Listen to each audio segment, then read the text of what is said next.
코난은 집에서 게임을 하고 있었습니다. 미란이는 뜬금없이 엄마가 보고 싶지 않냐고 합니다. 유명한도 코난의 부모님이 코난을 갖다 버려서 고아가 된 거 아니냐고 합니다.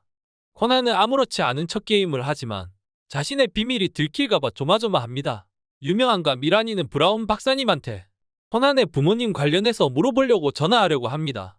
그때 누군가 사무실로 찾아와 노크를 하고 미란이가 문을 열어보는데 코난의 엄마가 왔다고 합니다. 코난은 당황합니다.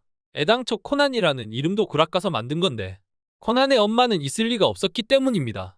낯선 아줌마가 정겹게 코난을 품에 안자 코난은 바로 거부 반응을 보입니다.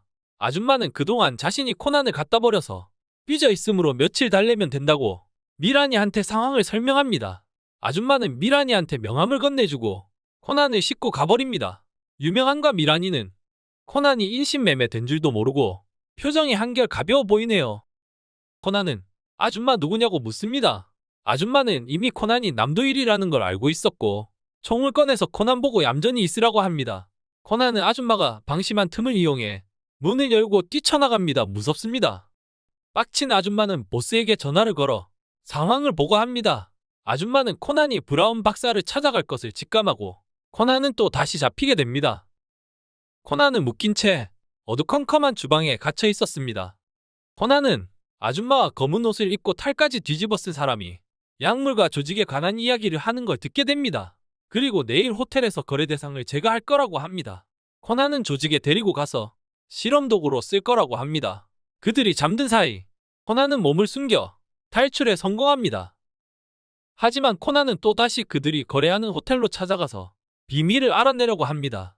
코난은 그들이 301호에서 거래할 것을 알아내고 몰래 옆방에 들어가 룸서비스를 주문합니다.